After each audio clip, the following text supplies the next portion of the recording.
Okay, let's dive into something I think we've all felt, but maybe never really had the words for. It's that strange, sudden urge you get to share something you've just learned with a very specific person. Today, we're going to decode that feeling. You know how it is, right? You're reading a book or watching a video, maybe listening to something really fascinating, and suddenly, bam, a friend's face, a family member, a colleague, they just appear in your mind out of nowhere. And right after that thought, the self-doubt creeps in. You start asking yourself, wait, am I being a know-it-all? Do I think I know what's best for them? It's so easy to just write that feeling off as being prideful or, a little immature. But what if it's not a character flaw at all? Well, the idea we're exploring today suggests we need to completely reframe that experience. It's saying that this urge, it isn't coming from a place of arrogance. It's coming from somewhere much deeper, more intuitive. It's actually a signal. So the very first step is to just let go of that self-criticism. That little impulse to share, it's not some negative thing you need to push down. It's a really important message that you're meant to receive and, even more importantly, act on. So what's actually happening here? Well, the concept is called overlapping energy. The idea is that you only think of people you already have some kind of spiritual connection with. This isn't just a random thought. It's a direct result of your energies literally intercepting in that moment. And this spiritual self even has a name, Shin. You can think of it like your higher self or your intuition. According to this idea, your Shin is actively sending you this message. It's almost like a spiritual push notification, a direct signal that's just saying, hey, do this. And this brings us to a really crucial point. Once you get that signal from your Shin, you've got a choice. You can either act on it or you can ignore it.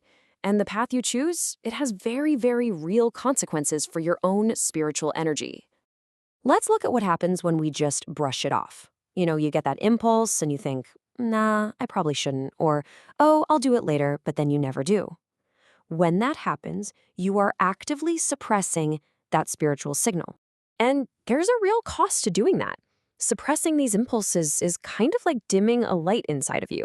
Your spiritual power, that Shin, it can't really express itself, which means your intuition starts to get weaker and your own self-confidence can even take a hit. You're basically blocking your own energy from flowing.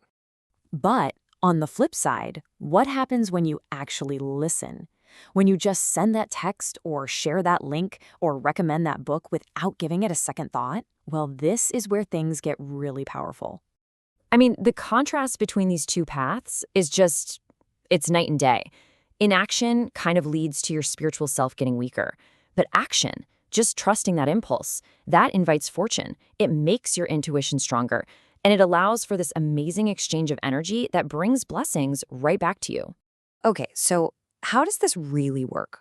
Why would the simple act of sharing something create blessings or, fortune? Well, it's not magic. It's actually a law of energy exchange. And here's the crucial point. We live in a time where blessings aren't just handed to us. They're earned through our actions. Just sitting still and waiting for good things to happen, that's just not how it works. Your spiritual growth and the good fortune that comes with it is directly tied to what you do. So here's the whole cycle, broken down into 3 simple steps. First, the signal comes in from your Shin. Second, and this part is absolutely key, you act on it purely without overthinking or calculating. And third, that simple act of putting energy out there allows the universe to return that energy to you, but in the form of a blessing. Now, this is a huge hurdle for so many of us. We immediately start calculating. What if they don't like it? What if it's not actually helpful? Am I bothering them? The guidance here is crystal clear. Let go of the outcome. Whether or not it helps the other person is almost secondary. It's the purity of your action, just following that spiritual nudge, that completes the cycle for you. So, after all of this, the big takeaway is actually incredibly straightforward. It all boils down to one simple yet pretty profound piece of advice for living a more connected and rewarding life. That's really it. When that impulse is a positive one, when it's about sharing something good and not about hurting anyone, the instruction is to just do it. Trust that internal guidance system you have. And this is how you put it into practice. The very next time you feel that little nudge, don't question it, don't analyze it to death, just act. Share that book that made you think of them. Send that video that really hit home for you. Pick up the phone and just make the call. And that's really the question we're left with. It's all about reframing a small, everyday feeling into a powerful opportunity for your own growth. See, it's not about being arrogant. It's about being obedient to your own spirit. So, what signal has your shin been sending you?